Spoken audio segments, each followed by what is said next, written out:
The New York Times has a headline, "One mask is good, but would two be better?" Health experts are now doubling down on their advice for trying to slow the coronavirus. And so they are now recommending that people not only wear one mask, but now wear two masks, which begs the question, why are they doing this? Why are they suggesting that we need to be wearing two masks now? Because the whole past year, we've pretty much been told, wear a mask. We don't care what kind of mask, wear a handkerchief, put on anything, just cover your nose and your mouth, and that's good enough. Well, now they're saying we need two masks. And I'm going, so what about all that advice the last year that one mask was enough? Apparently, it wasn't. And so there's some new research that's come out that pins down that the virus is getting through these masks. Duh! We have literally been saying that all year long, that the masks that they're requiring us to wear, and most people are not wearing N95 masks, those nice masks. They're wearing surgical masks, or they're wearing some kind of a handkerchief or something over their mouth. And they've been telling us that's good enough. Now they're saying that there's research showing that the microscopic virus particles are getting through those masks both ways. Like you going through it and the particles get out. I guess it slows down the distribution of the particles, but they're still getting through. And then vice versa. If there's particles, they can penetrate through that mask that you've been wearing. So now they want you to wear two masks. Is anybody else frustrated by that? Like, that has to be brutal. And like, it's hard enough to breathe through one mask. Can you imagine having to put another layer of a mask over your face? This ain't good. Like, I don't get it. I mean, I get why they're promoting the masks, but I don't get this constant need to keep this front and center. And especially when they keep citing, especially in this New York Times article, that wearing a mask is the best way and most effective way at reducing the spread of the virus when compliance is high. I mean, we've seen states like California not only encourage masks, but they also are basically telling people to stay at home and shutting down business. And guess what? They got a lot of coronavirus cases. Why? I thought all of these measures that we were putting into place was supposed to slow the spread, and yet the spread seems to be bigger than ever before in these places where they shut down, in these places where they mandate mask wearing, and now they want us to wear two masks. I'm sorry, I don't buy it. Show me the evidence that one mask, two masks, 10 masks, 100 masks are going to make a damn bit of difference in this. I don't see it. The next article is from Helio.com. It's about a brand new study that was published in the Journal of the American Medical Association Psychiatry. The headline, "Fasting Insulin Levels and Your Body Mass Index," the BMI, "in early childhood may predict psychosis and depression risk." This is a really cool study, guys. Changes in your insulin sensitivity and adiposity beginning in childhood appear to have disorder-specific links to both psychosis and to depression, according to the new study in JAMA Psychiatry. The lead researcher is Benjamin Perry. It is now well understood that people with psychosis and depression are more likely than the general population to have glucose-insulin homeostasis, things like insulin resistance, type 2 diabetes, and obesity. The majority of previous research has been cross-sectional and or has included people who have already received a psychiatric diagnosis. This means that it's not been possible before to disentangle the direction of this association. Now they know it's the insulin levels that are elevated.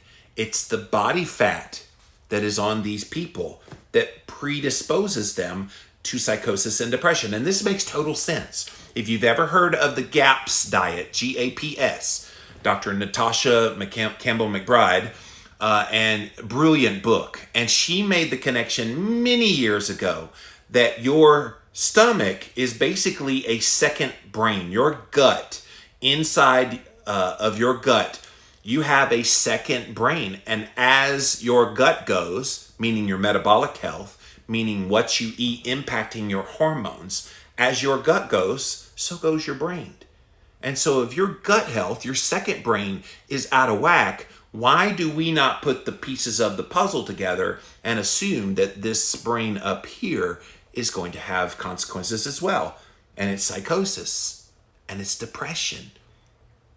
This is revolutionary, because so much of that field of study looking at these kind of issues, they think it's all mental. It's all in your head.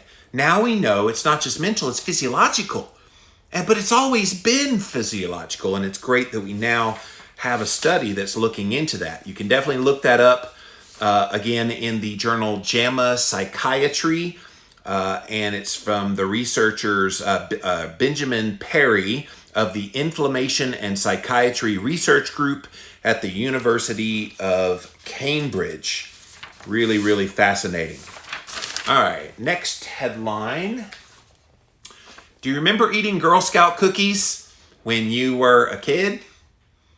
Yeah, I think a lot of us did. And a lot of you girls might have been in the Girl Scouts, and you got in there because you wanted to make a difference in the world and change the world. And you did that by selling cookies.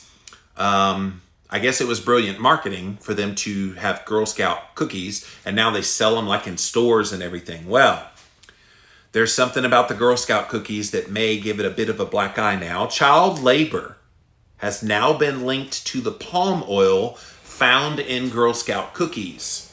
Tens of thousands of children in Indonesia and Malaysia work to harvest the palm oil that ends up in these Girl Scout cookies. An in-depth report by the AP recently used U.S. custom records and the most up-to-date information from producers, traders, and buyers to link palm oil harvested using child labor. Listen to all these brands that have used this: Nestle, Unilever, Kellogg's, PepsiCo, Ferrero, and Girl Scout cookies. So there was a 14-year-old Girl Scout, Olivia Chafin, interviewed for this story. I thought Girl Scouts was supposed to be about making the world a better place, but this isn't at all making the world better. She's right. So 85% of the industry, the palm oil industry, is fed by plantations out of Malaysia and Indonesia. Rainforests are often cleared to make way for these plantations in these two countries, and it's had a devastating impact on species, including orangutans. A recent study found that half of deforestation happening between 2005 and 2015 was directly linked to palm oil. So just when you think something as wholesome as Girl Scout cookies, never mind the carb effects. I'm just thinking of, okay, these girls go in there with good intentions, wanting to save the world. Unbeknownst to them, they are contributing to child labor. Now, how ironic is that? Thought you'd find that interesting.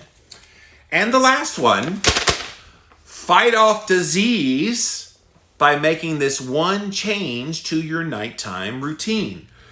And I've talked about this before. I did a recent Jimmy Rants that included information about circadian rhythm, not just in your sleep, but in your exercise and in the way you eat. Well, this one is specifically about sleep, and it's a brand new study in the journal Genome Research, and they report that circadian rhythm influences your ability to fight off disease to a greater degree than they ever realized before. So all these people that say, oh, your health is all about your diet, get your diet right, and your health will be in order, they're missing a big part of the equation, and they always have. It's not just one thing. It's not just diet. It's not just diet and exercise. It's diet, exercise, stress management, and sleep is a big one. So the lead author of this study, Jennifer Hurley, is an assistant professor at Rensselaer Polytechnic Institute. They usually look on the fundamental mechanisms that underline circadian rhythms and how they affect your human health. And so they've long known this connection of circadian rhythm. A deep understanding of how this clock controls your immune system in cells and in organisms has never existed before. So in this study, they aim to fill that gap. So let's get to what they say. So they looked into the DNA, which is your genes, and how it makes RNA, which is the gene transcripts, and then the proteins, which are the actors within the cell. And they're trying to infer from that data what the circadian clock did in the body by looking at all those transcripts as a proxy for which proteins had circadian rhythm. That's just kind of laying the groundwork. And so what they looked at specifically, and they even connected this to 9,1-divock, they found the proteins involved in 9,1-divock actually, they have a circadian rhythm as well, which is why you need to get your sleep right, so that when this thing hits your body, 9,1-divock, and you become infected, you already have the processes in place to deal with that. But if you're weakened because your circadian rhythm is off, it's not good. So here is what they said to practice good sleep hygiene. See if you think any of this rings true. 3 things. 1, sleep 8 hours a night. Now, I know we have heard our whole lives, just sleep 8 hours a night. Well, I have a little ring that lets me know how long I'm in bed, but more than that, it breaks it all down for you. So I don't like this generic sleep 8 hours a night. 8 hours could be crappy hours and you didn't sleep well, or 8 hours could be solid sleep with mostly deep in REM. You don't know what that is. So sleeping 8 hours a night is like knowing your total cholesterol. It's irrelevant. I want to know, did I get quality sleep? Was at least half of my sleep good quality REM and deep sleep? And I'm going to remind you, if you guys follow me here on Instagram, go follow the Livin' Low Carb Man page over on Instagram. Every single morning, right around like 4 or 5 a.m., I am posting my sleep for the previous night. And I make it a goal to have at least 50% of my sleep be